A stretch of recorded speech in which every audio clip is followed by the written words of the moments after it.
back to the Charles in Charge Cowboy Sports Report. It is the 8th, about 9 p.m. Central Time, my time. I'm attempting to do a show. See if I have any luck this time. Doing live shows with no notice. When I'm not a live show person, I've had one successful one so far. If you're watching this, that means the show was actually a success. You probably fast forward to like the 10-minute mark. That's usually when people start filling up the room. So I'm gonna give about 5 minutes to see if a couple people come in, a couple people I can start off with, and then from there, see where it goes. We got some things to talk about. Training camp starts on the 26th in Oxnard. That's 8 days away. We shall see. I would like to get there. I can get there, but I need a little bit of help. I'm part of Star Status Houston chapter, the 13th chapter of the country, the first one that originated in LA. Jerry Jones knows about us. If I can get to Oxnard, I'll be in the VIP section right behind the players where the general public can't get to, and I can be able to cut some live videos from camp. If I can just get a few people to donate to the channel, that'll be for, and then after that, it'll be to make the channel grow with studio equipment, microphone, all that kind of stuff. And at the end of the season, after week 18, whoever donated the most get playoff tickets, maximum three. Number two jerseys of your choice, and number three, autographed Emmitt Smith Rookie of the Year card. So by the 5 minute mark, if we can have at least three people in here, we can have a decent live show. Because if three people can stay, then more people will come in, and we got some fire to talk about. We got one person that jumped in right now. Who is this? The lone gunman who jumped in and just jumped right back out. Well, that was nice.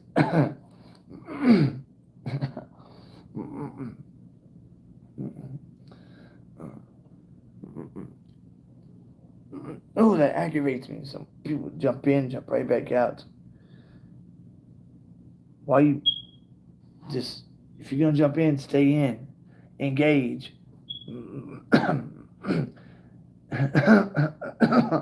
Wait for a few more people to jump in also. I know I tried to do these late shows late.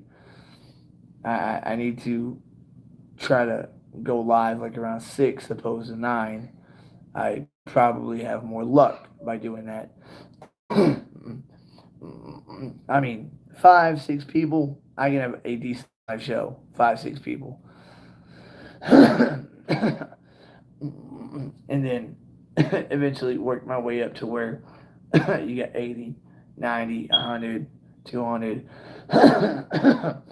Especially when I get studio equipment and the call in line and all that.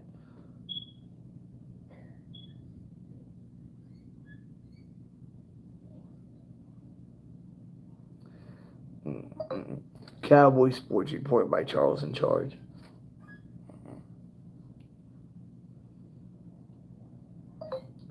Cowboy Sports Report by Charles in Charge.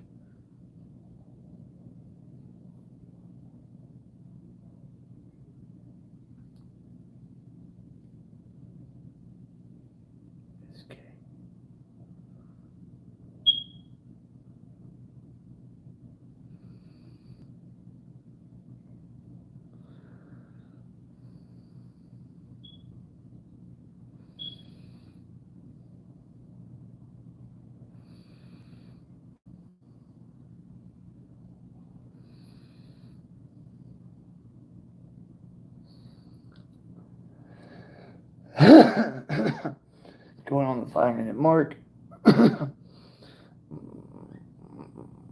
one, one, one person came in.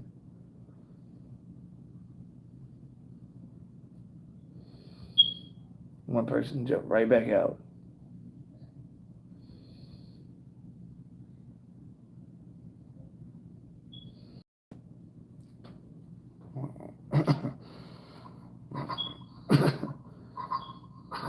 see here.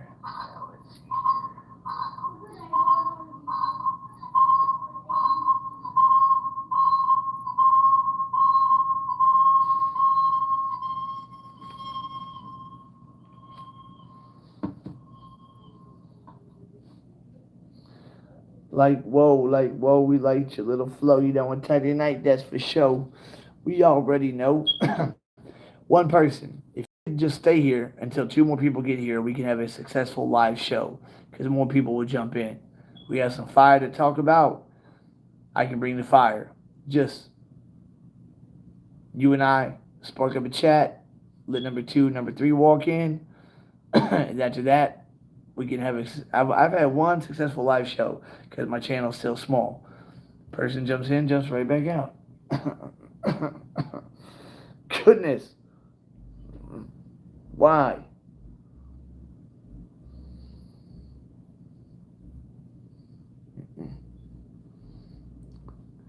Hey, Raymond Solis.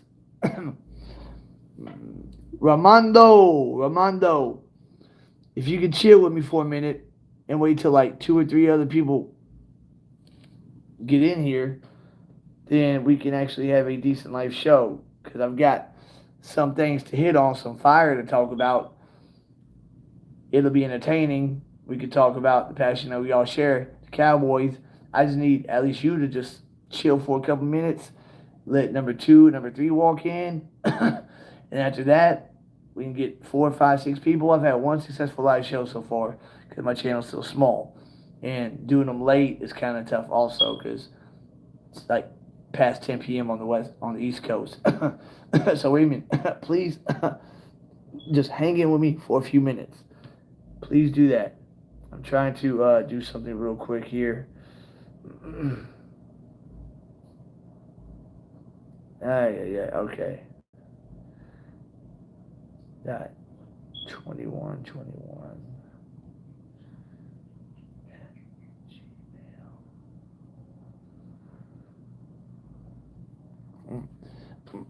So, yo, Armando. Okay, you still with me? Cool. I kind of went out back there. I don't know why. All right, yeah. Here in a couple minutes, just get two more people in here, man. And Raymond, we can have a decent live show and hit on some topics that need to be hit on and discussed. Now we have a second person, even better. One more person. Who's person number two? Please indulge me, because this could be the second successful live show I've done. My channel's still small. I'm at 337 subscribers. Once I hit 1,000, this channel will grow exponentially. I'll have the call-in line a whole 9 yards. You see that, Raymond? Somebody just jump in, jump right back out, without even trying to hear what we're gonna talk about. I do not understand that. Why people act like that, man? Cowboys. Sports report. Hold on. I'm trying to pull this up on a tablet real quick.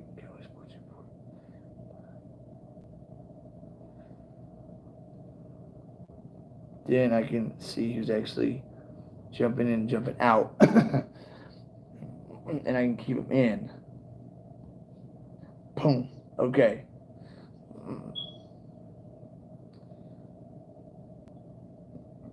All right. Here we go. And then where's the chat? Live chats, all visible. Yeah, there we go. All right. Still kind of new to the live show type deal.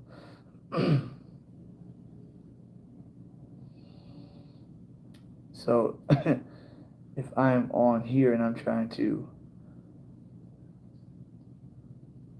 put something in the chat, how would I do that? Oh, that's retarded. You're able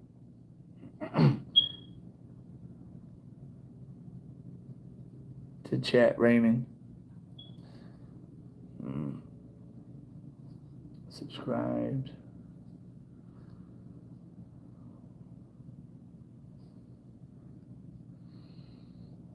Shoot. Tell me what topic y'all like to hit on first. We got training camp coming in on the 26th. It's gonna run through the 15th. And I am telling y'all, if y'all get me there, Star Status Houston chapter. It's a 13th chapter in this country. It originated in Los Angeles. If I get to Oxnard, I'll be in the VIP section right behind the players, where the general public cannot go, and I can put some dope ass videos out there in Oxnard. I just need a little help getting there, just for lodging and whatnot. And at the end of the season, week 18, whoever donates the most to the channel gets playoff tickets, maximum 3, 50-yard line, lower deck. Second place, 2 jerseys of your choice. And third place, Emmitt Smith, Rookie of the Year card. Those aren't bad prizes either. Playoff tickets are a guarantee. Whoever donates the most by week 18, you get playoff tickets, 50-yard line, lower deck. Hopefully we get the 1 seed and it's a home game and you sit comfortably be AT&T Stadium. But if not, it'll be away tickets, and I might be able to swing the airline fees for you also. But first, give me the Oxnard. Give me the Oxnard. I'll have VIP access the whole time I'm there. And I'll probably be able to stay a week, depending on who can, donate and how much. And I'll be keeping a log all season until week 18. That'll be the cutoff date after the last game of the regular season. And then the top 3 prizes will be given out. Prize 2 and prize 3 might be better depending on how, the channel donation goes throughout the season. What do y'all think about this kicker, Mr. Aubrey from the USFL? He won the MLS title, previous soccer player. Word is that front office and Bones Fossil are out on Brett Maher. He had one freak out game, but he was great last season. I don't see why. I mean, at least let him come back in and compete for his job. He had a freak out game against Tampa. It didn't hurt us. At San Fran, he made his 2 field goals that he was asked to make. So it's not like he had a freak out game that followed him. He was just fine at San Fran. He had an extra point get blocked because that's just how they do. This team right now is on the cusp of having the roster that they had in 95. Right now, I'd be burning the midnight oil trying to do one more trade, and that's getting a top 5 left guard. Our starting 5 right now looks beautiful, but it won't hold up. Tyron Smith is a great left tackle. He won't hold up. He's better served as a swing tackle. Tyler's staying where he's at. If we could burn the midnight oil and pull off a trade for Quentin Nelson, I would give a first and a second and Akeem Richards and Dorrance Armstrong to deal for Quentin Nelson. And that would solve the offensive line and running back problems, because any running back could be able to run behind that line and average 5 yards a carry with no problem. I mean, Malik Davis would probably get 700 yards behind that line. Tony Pollard get 1,500. Deuce Vaughn might even get close to 1,000. I mean, we'd be able to run the ball at will just like we did in 2014. But in this case, we don't have just one good receiver. We've got 3. We had 1 in 2014 that was Dez. Now we got Lamb, Cooks, and a healthy Gallup, and a slew of young, good tight ends. We made 2 good trades to start off the offseason. We started off hot, getting Gilmore, getting Cooks, re-signing Donovan Wilson, Leighton Vander Esch, everybody that we want to re-sign besides Schultz. He'll be replaced by Ferguson. I think Ferguson's going to just wreck the whole NFL this season at tight end. We draft Mozzie.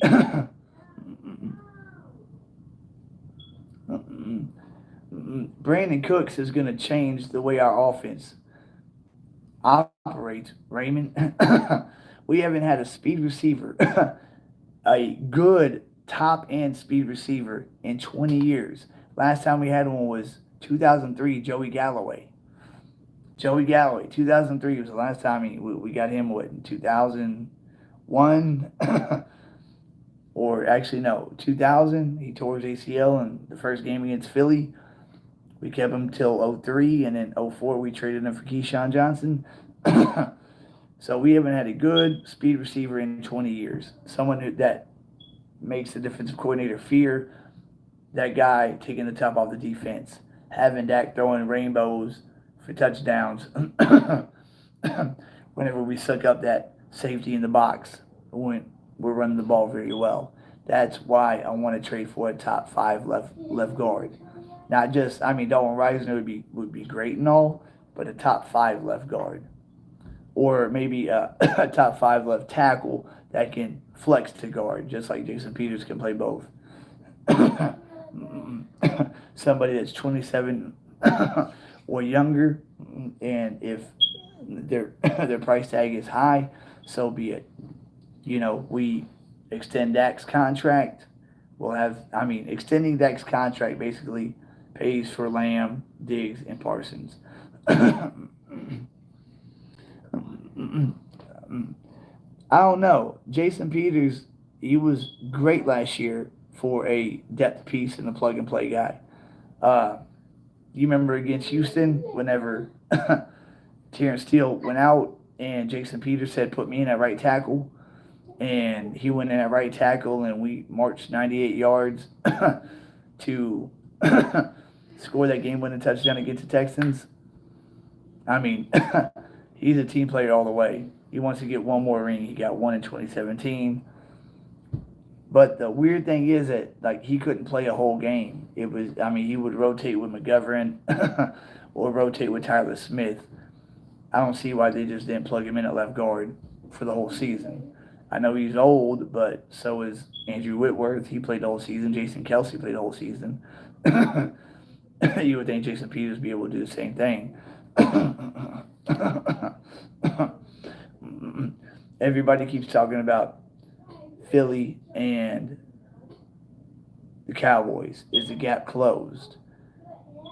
Tank Lawrence said the gap is not that wide anymore. There's not even a gap. Like I keep saying, Philly lost 6 defensive starters, 4 of which were blue chip players. Interception leader of the NFL, Chauncey Gardner-Johnson, who's a hell of a safety. That's what Sean Payton couldn't believe. The Saints traded him for a third. Javon Hargrave, 12 sack defensive tackle. TJ Edwards, the top linebacker, who was fourth in the NFL in solo tackles, fifth in tackles overall. Because either White, their other linebacker, and Marcus Epps, their strong safety. All those guys are gone. So they got Terrell Edmonds to replace Johnson. He's all right safety, but he's not as good as Johnson. Jalen Carter, the number 8th overall pick defensive tackle out of Georgia, he's not going to be as good as Hargrave his rookie year. We saw how good Jordan Davis was last season. He didn't do anything. They have no linebackers. Nakobe Dean is who they're leaning on to carry their linebacking core. They didn't trust him to play last season after he was healthy and ready to go. Why not? He was like the biggest steal of the draft. Damone Clark was a bigger steal in the 5th round. They were both ready to go around the same time midseason. We trust Damone Clark to play. He went out and he played pretty damn good his rookie season coming off injury. I think this year, by season's end, he'll be our best linebacker, better than LVE. Kid is special. He had less to work with and did more than Kobe Dean did. Jalen Carter's speed jail right now. He's gonna Jalen Carter. Man, I don't know. After seeing Jordan Davis last year, seeing what he did, Jordan Davis didn't live up to his hype at all. Jalen Carter is next up. He probably will have a good rookie season, but as a rookie, he will not duplicate what Hargrave did last season. So it's a good replacement on paper, but it's a downgrade. So they downgrade in that position. They downgrade a free safety, Chauncey Gardner-Johnson. They downgrade at Mike linebacker, T.J. Edwards. They downgrade at right guard, Isaac Samala, who left for Pittsburgh. So either Cam Jurgens or the rookie Steen, third round pick, is going to start at right guard. They downgrade at running back, Miles Sanders, career year last season. They get DeAndre Swift, who it was a good back. Injury prone, though, he has yet to eclipse 700 yards in the season. And the biggest key of them all is Jalen Hurts cannot rush 20 times a game, especially being worth $50 million a year now. He wasn't worth $50 million last season. He is now. Now, it wasn't 20 designed runs every game last year, but with his designed runs and his scrambles, he ran the ball 20 times a game last season. Damn near broke his collarbone in the Bears game because you can only take so much punishment as a quarterback like that. So you put the handcuffs on Jalen Hurts and you don't run the RPOs as well as you did whenever you had Miles Sanders, it's going to be Hurts having to pass the football at a very high level. And now that we got our cornerback too, and Gilmore, and now that we got Mozzie to play next to Hankins, watching film on Hankins yesterday, somebody put on YouTube, Jonathan Hankins at 31 can still swallow two linemen at the same time. He can take on a center and a guard or a guard and a tackle. I was watching that film session on Hankins. Whoever put it on YouTube, thank you for doing that. I mean, Hankins is a good one tech.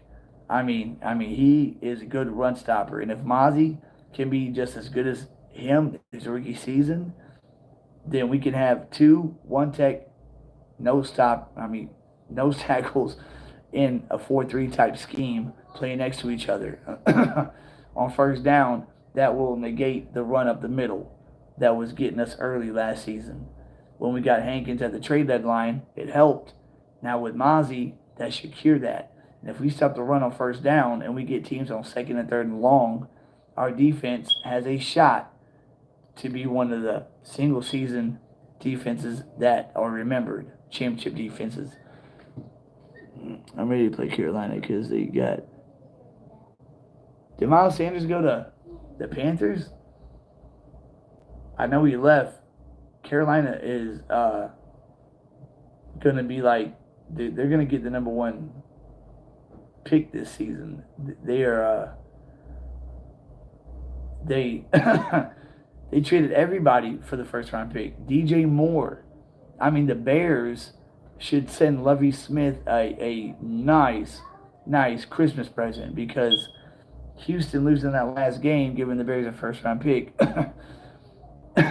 Carolina gave a haul for that number one pick, and all the Bears had to do was go down 8 spots to the 9th pick.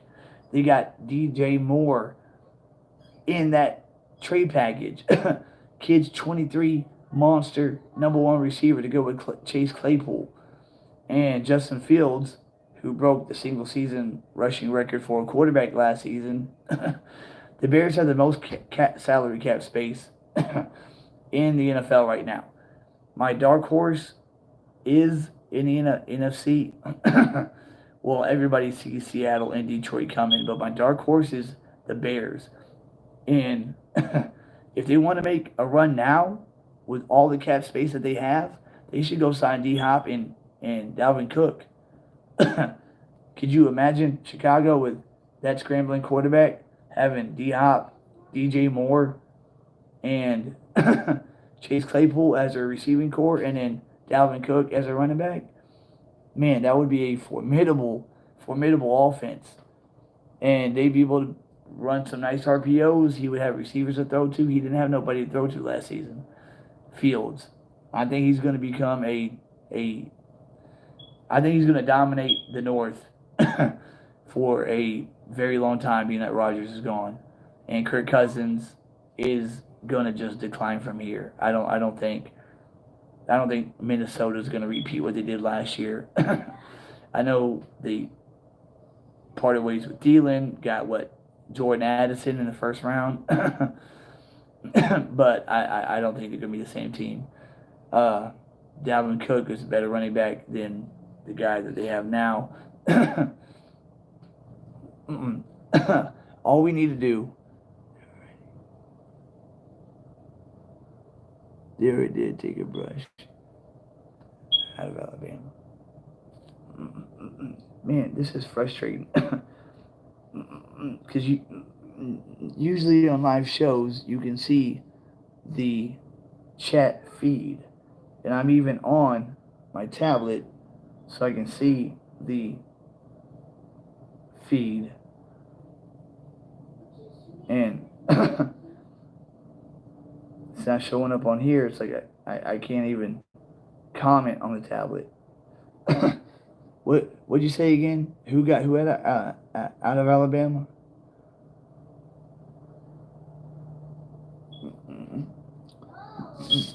There's got to be a way that I can just have them all messages visible. Some chats since being made.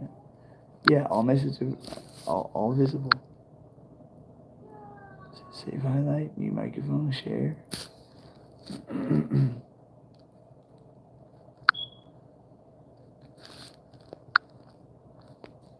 Huh. Okay, alright, that is what it is. Can you repeat what you just said in the chat about the Bears getting somebody from Alabama? I cannot. If somebody can, I'm new to doing the live show deal. As y'all know, I do videos. My channel's still growing. How do I find the chat feed? I'm on my tablet right now, and I can't even put a message on the show with my tablet. It's kind of annoying. But the gap between Philly and us is being closed. We've eclipsed it. We are the better team on paper now. Everybody has Philly winning the division again for the first time since 2004, 2003, 2002, 2001, when they won it 4 years in a row. I don't see the Eagles winning the division this year. The Eagles have the number one hardest schedule in the NFL as of right now from the records of the teams last season. As we all know, that changes. That's fluid. The teams that were tough last year could not be tough this year, you know. But I do know they play Kansas City. We get the Chargers. That's the only differential on the AFC side. On the NFC side, they still get to play Minnesota. Can I pin this too? Oh yeah, Bryce Young. Yeah. Yes.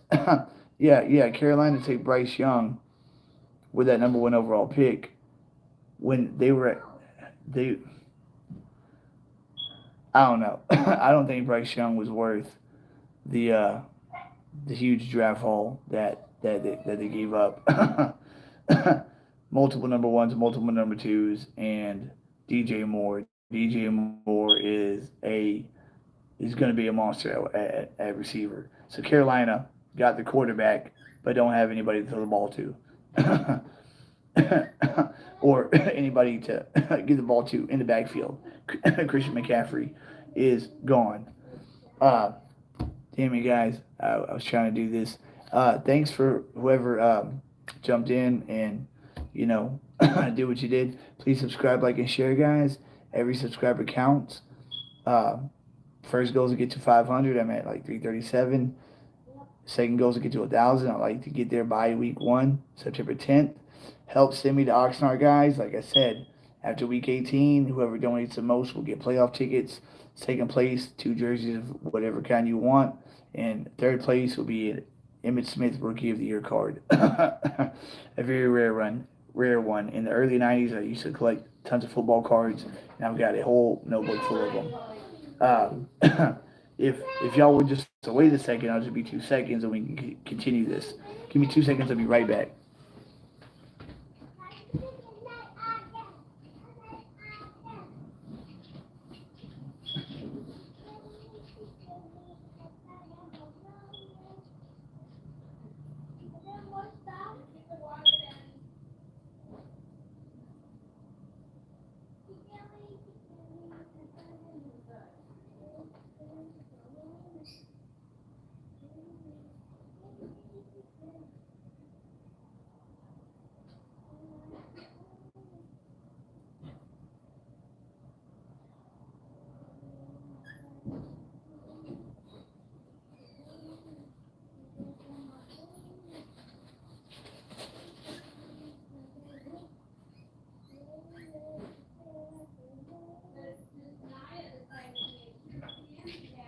Oh, that's awesome.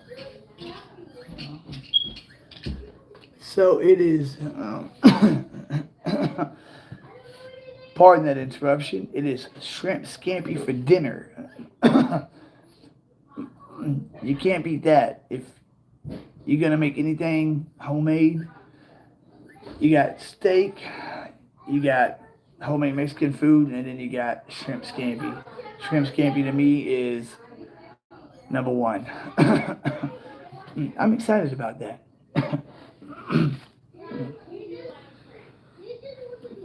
All right. So, this is funny.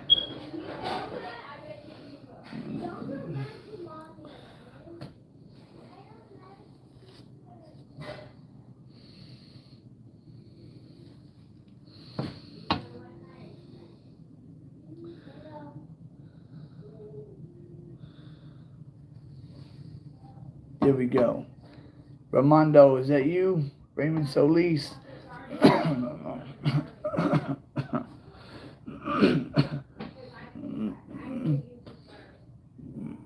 I still can't see message thread. Now, after this downloads, you're able to see it, but I don't know why I can't see my own message thread, my own chat thread. Like I'm logged in as somebody else right now, and if I wanted to say something on this tablet, it's not letting me. Just retarded. Raymond Solis, give me your record prediction for this season. Our win-loss record prediction. Because last season we could have really went 15-2 if we'd have handled business, but 2 games we just gave away. Completely gave away. And then week 18, we knew that the Giants were not going to win, and we weren't going to wear ourselves out to beat Washington. So that was a loss, 26-6. If we had a Gilmore last season, just a Gilmore, not even a Cooks or a Mozzie Smith. If we had a Gilmore last season, we'd have been 14-3, probably 15-2, number one seed. A revolving door when Anthony Brown went down. We had 5 guys try to fill that void. Nobody could. Kelvin Joseph, Boss Man Fat. In 2021, James Slater said if he would spend half the time trying to work on his football craft opposed to trying to be a rapper, he might actually be something. That's what she said verbatim. He's a second round pick, and instead of trying to be the best corner he can be and get that second contract like Trayvon Diggs is about to get, be set for life, no, he wanted to spend most of his time in the studio. Boss Man Fat overtook Kelvin Joseph and ruined his career. And then in the off season last year, that murder rap, he's lucky he didn't get wrapped up in for real. Somebody took the fall, scared him straight.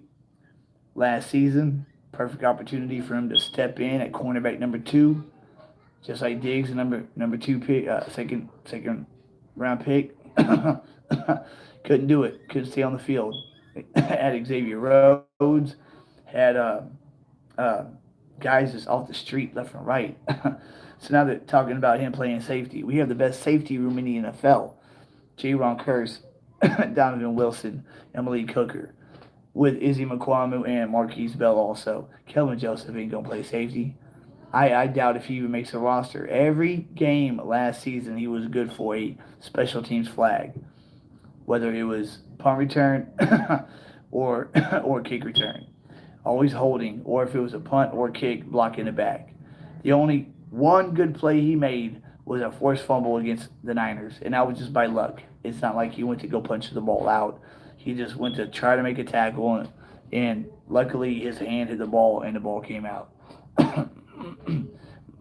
I don't think Kelvin Joseph makes the squad this season. If Jordan Lewis is going to open the season on the pup list, so that's 6 weeks.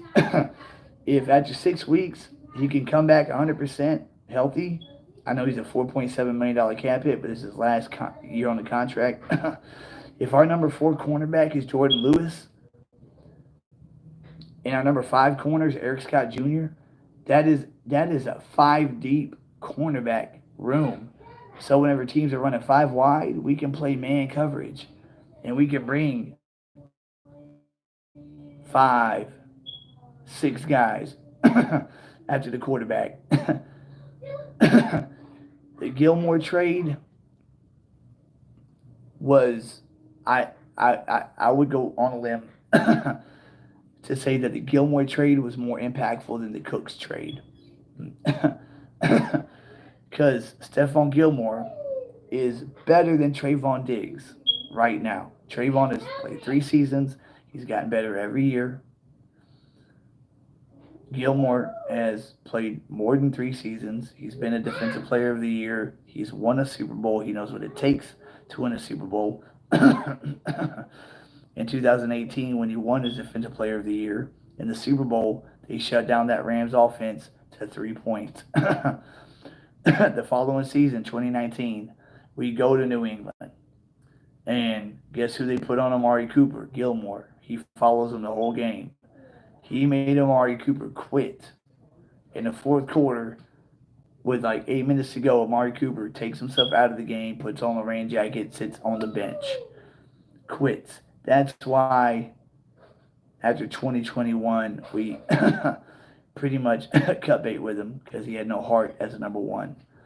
As a number 1 receiver, you got to have heart. You got to be the alpha male. You got to be the leader. Amari Cooper was never that. I was perturbed about only getting a 6th-round pick for him. That was ignorance. Just dumping him off, as quick as you can to try to make a statement. That you're an idiot, as well as we draft. If we'd have traded Cooper for a second, we possibly could have gotten a first. We could have traded Cooper and a third for a first-round pick easily. And then we'd have had 2 first-round picks in the 2021 draft, as well as we draft. Now I understand why we got rid of him, but for a 6th was just redundantly stupid. Now Lamb is our number 1 receiver. After starting horribly last season for the first 6 games, he caught on at the last 11 to see he finally figured out what it took to be a number 1. Finished with over 100 catches, only the 3rd Cowboy in Cowboys history to have 100 balls in a season. Only the playmaker and Jason Witten have done that. 1,350 yards and 8 touchdowns, something like that. He is ascending every season. Lamb has gotten better. And this season, he will take another step. Brandon Cooks, been 20 years since we've had a speed demon receiver that is good. Not just a fast guy, but a good receiver. He's been a number 1 everywhere he's went. Joey Galloway was the last one that we had. That was back in 03. And Michael Gallup will have 2 legs this season opposed to 1. It usually takes a receiver his second year to be able to, get back to to shape. Only thing we are lacking is that left guard. The starting 5, like I said earlier, looks great, but you can't count on it. Ty will fall. It could just be 3 or 4 games, or it could be mid-season. He's out for the season. I'd be just like in '95. Jerry Jones was burning the midnight oil to get Deion Sanders to sign with us because he knew that was our ticket to the Super Bowl.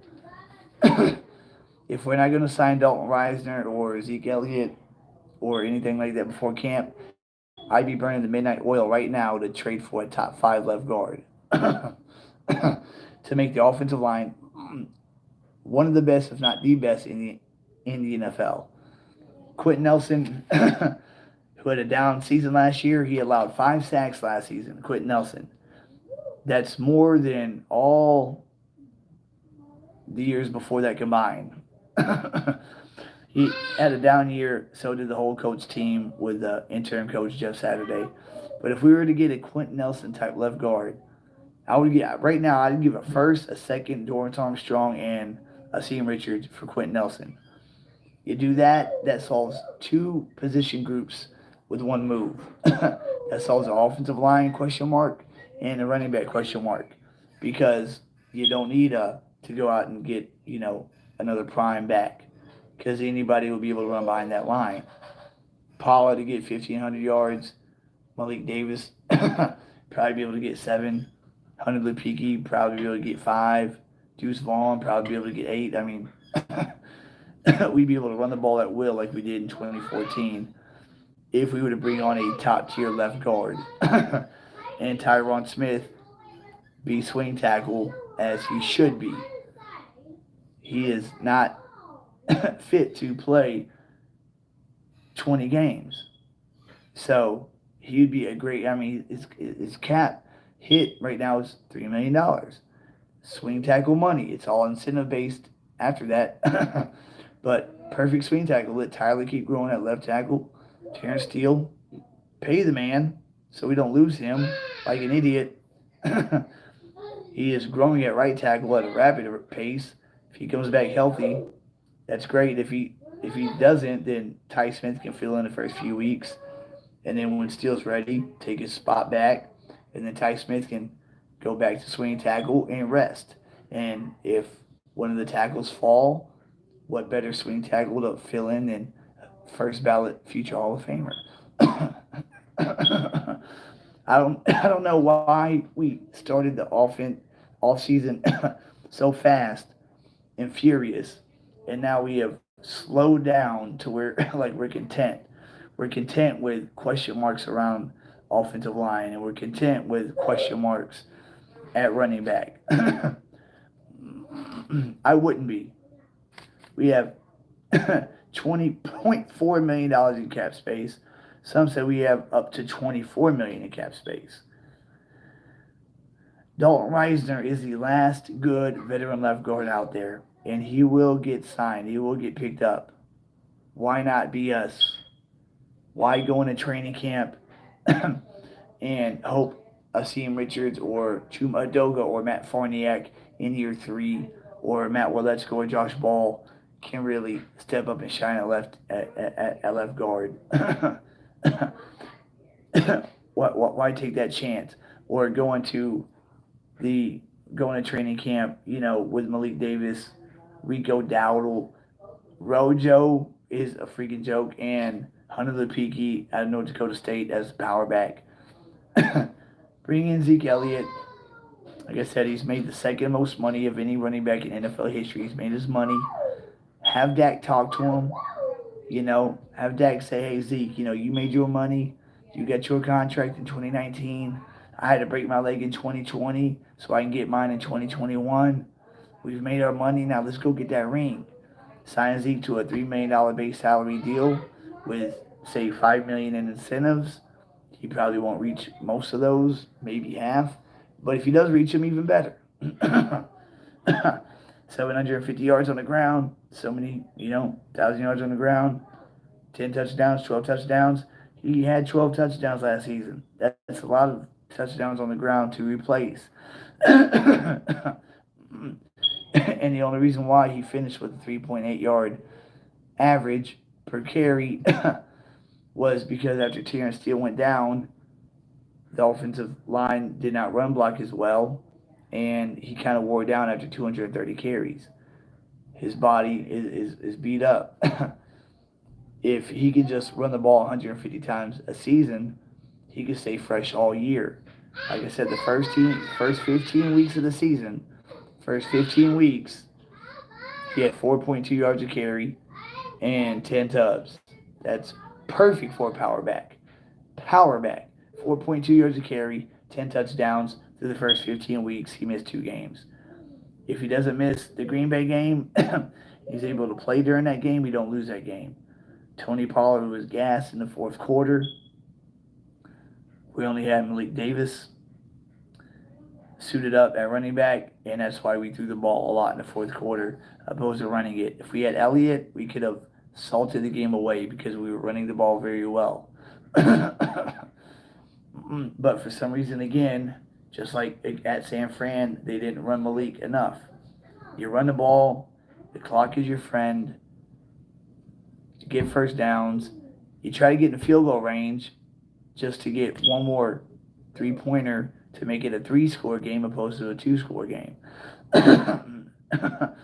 That's how important Elliott is to this team. If he'd have played against Green Bay, because he didn't play against Chicago, that was Tony Pollard, homecoming, breaking out. He had like 180 yards rushing. If he had played against Green Bay, after Pollard gassed himself out in 3 quarters, he would have salted it away in the fourth quarter. I have no doubt about that. And we wouldn't have blown that lead. And then possibly playing Jacksonville, knowing that we had the Eagles the following week, knowing that if we close a deal with Jacksonville, we'd be playing Philadelphia with the same record. Hey, Charlie, Giselle, would y'all please be quiet and try and do a live show? Thank you. 5-year-old boy and a 7-year-old girl. The 5-year-old boy is always the one that gets in trouble. Funny, huh? Guys, I cannot implore you enough to subscribe, like, and share. Hit that red subscribe button. Give me the 500. I'm saying, please keep it down. I'm trying to do a live show. And then 1,000 after that. And then once I hit 1,000, this channel will grow exponentially. This was a okay live show. It's better than the last 3 times I tried to come on and nobody, not one person stepped in for like 15 minutes. So I just shut it down. The people that are watching right now, give me your honest record prediction for this season. I say 14-3, and we get the number 1 seed by tiebreaker. There'll be another 14-3 team in this conference also. Don't know who it's going to be. It could be Philly, it could be San Fran, or it could be Seattle. Seattle had the best draft out of anybody. Better than, I know the Eagles got Jalen Carter and Nolan Smith in the first round, and in the third round traded for DeAndre Swift. The Seahawks had the best draft, better than anybody.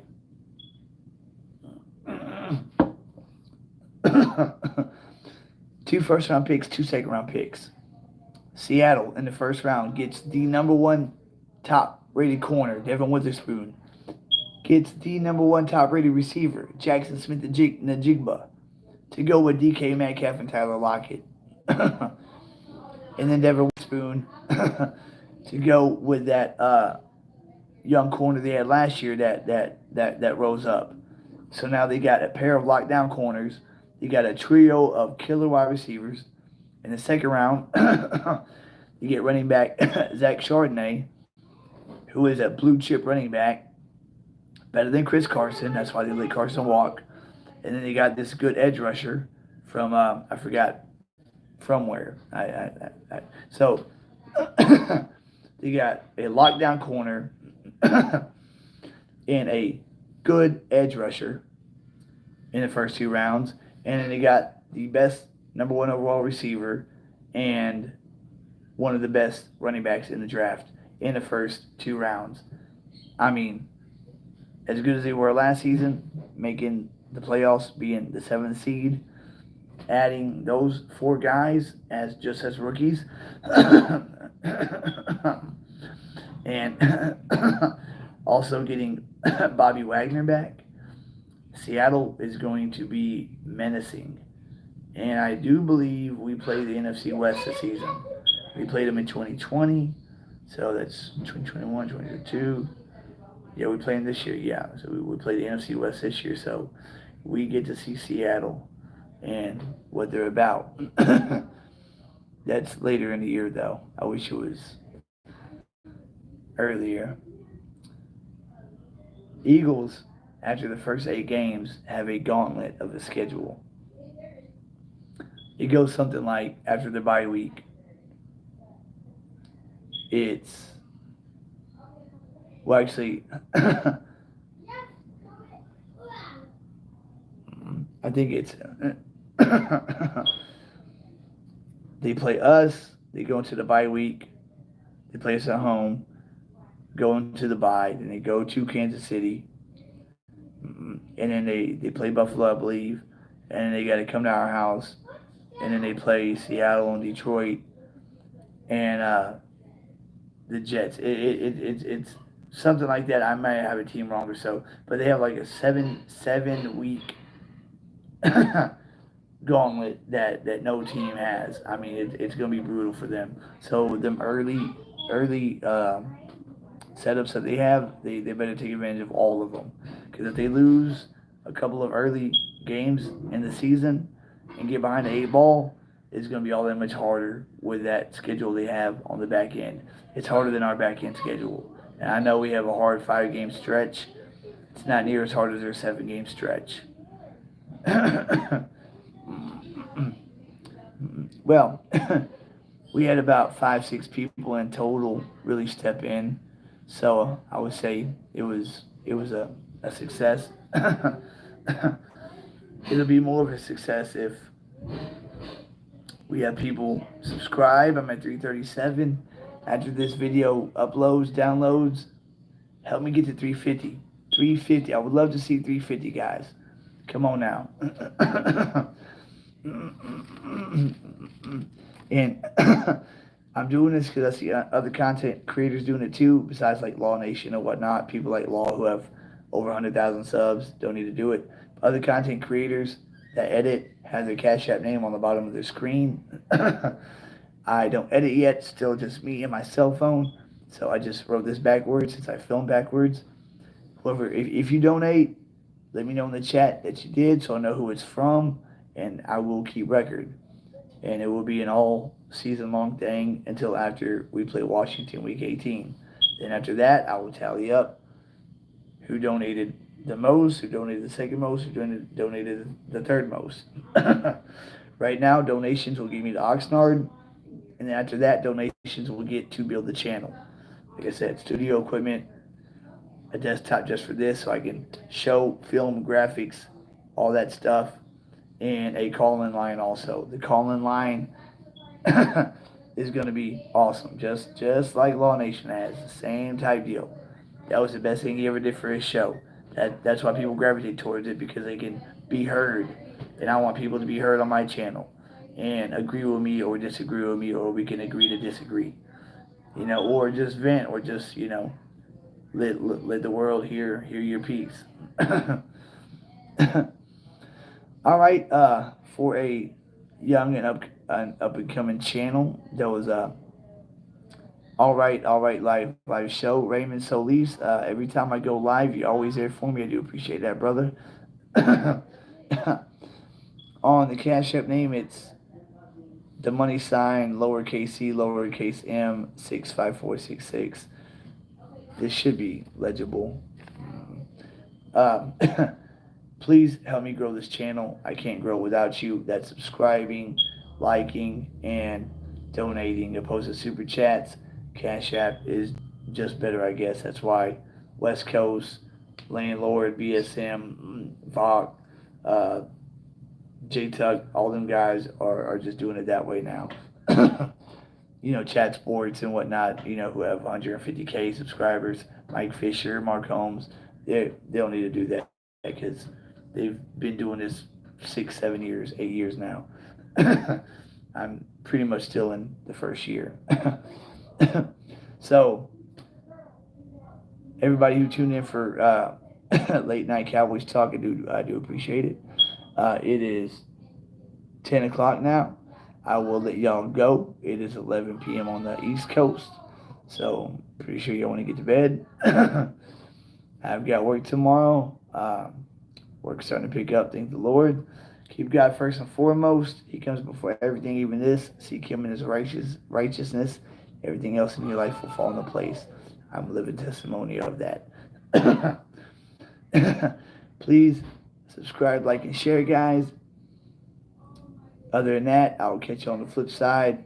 Y'all keep it real. Charles in Charge is out.